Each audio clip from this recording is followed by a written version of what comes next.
Brought to you by the Every Dollar app. Start budgeting for free today. So I purchased a home in 2022. Right now, I've made a decision to rent the home. I'm currently living with my mom and grandmother. The home needs some repairs. I've put some work into it thus far, but I need about $20,000 to $25,000 more to complete the repairs to get it rentable. My question is, why are you not living in it? Well, because I live with my mom and my grandmother. My grandmother's 95, so my mom and I are kind of taking care of her together. And then just joint economics at this point. I've been with my mom for this long, and it's kind of just works out this way. You used to live in the house, though. I didn't. No, I have not lived in the house. You've never lived in the house? I've never lived in the house. Huh. Yeah.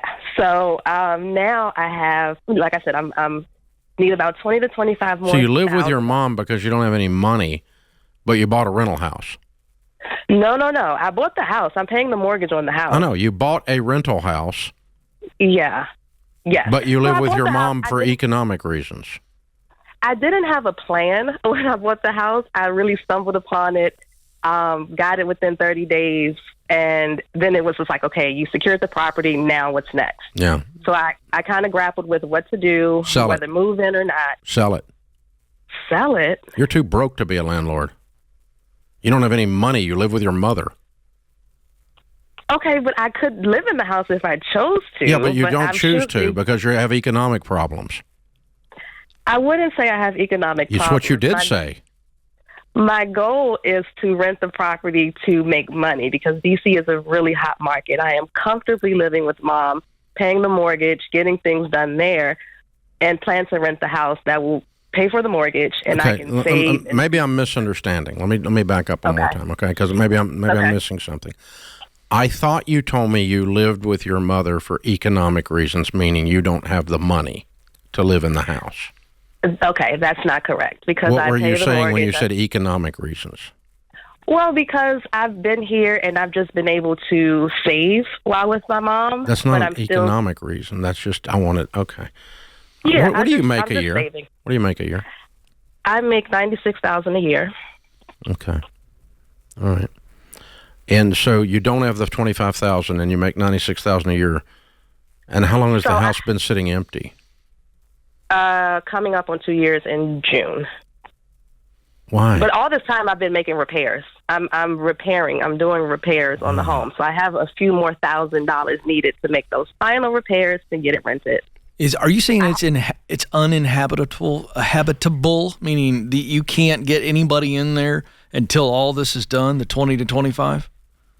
Well, I needed maybe about $10,000 to make it habitable. The house was habitable when I bought it. It just needed cosmetic updates.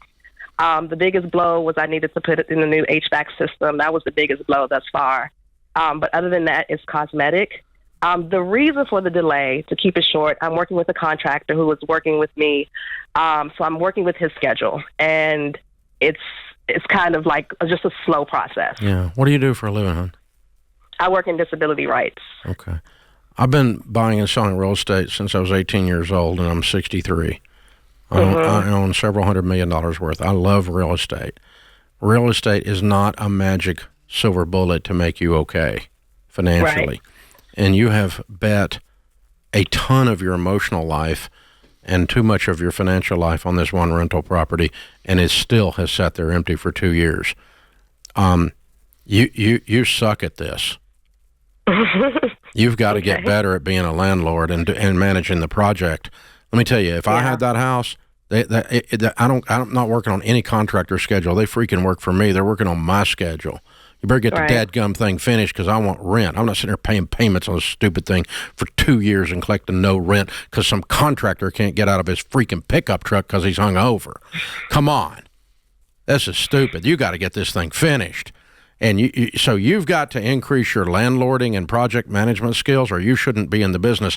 I really think you should sell this house. I really do. Because I don't think it's as big a blessing to you as you think it is. Okay. I really think that. and then take the pile of money that you get from it and decide where you want to be 10 years from now and where you want to be living 10 years from now and what kind of life you want to build. But I would never tell someone as their financial coach to go buy a rental property while they're living with their mom. So what if I decide to move into the property? Okay, because that's on the table as well. Okay, then fix it up and move into it and have a life. But get that done now, not 2 years from now. I mean, you can do that immediately. Right. So what is the house payment? The house payment is $36 a month. $3,600 a month for 2 years. Man, how are you not just screaming? Because I'm comfortable. I mean, I'm able to pay the bills. Exactly. Everything is. So here's the thing. This house, it's not going to make you the money you think it's going to make. You're not going to. What do you think you could? By the way, you don't have the money to actually fix it up. That's why you called. You don't have the money to actually fix it. $20,000 to $25,000, correct? Correct, but you're right, and I think even with this extra point, you're still going to be right. I was really calling to ask about pulling from a previous employer 401k. I have 48. That's an easier answer. Okay, I don't have to get that one. I think I can actually convince you of. Okay, so let's try this. If you pull money out of a 401k early before you're 59 and a half, you get charged a 10% penalty plus your tax rate. Your tax rate's 30% at $96,000, and so you're going to get taxed 30 plus 10 is 40% of the money's going to go to the government in taxes and penalties if you cash it out. Never use a 401k for something like this. It's like calling and saying, Dave, I want to borrow money at 40% interest to finish the house remodel that I've been working on for 2 years for a house I don't live in. No, absolutely not. Please, for your sake. Not because I'm trying to be mean to you, or because I don't think not because I think you're an inept person. I don't think you're an inept person. I don't think you're good at this landlording and rehabbing stuff. You've proven it. Your track record's horrible. And so for your sake, sell this house. And when you get ready to buy something later, buy something that you can just move in and that you're going to live there. And you're going to build a sustainable life for Grace. Grace looks up 20 years from today and says, gosh, I'm really glad I bought a house. It's been a great place to live. I've made some money on it. I've been able to manage the cash flow on it. But, I mean, you're sitting over there with Mama and Grandma doing nothing. Please don't borrow money at 40% interest. Please sell this house for Grace's sake. Create your free every dollar budget today, the simplest way to budget for your life.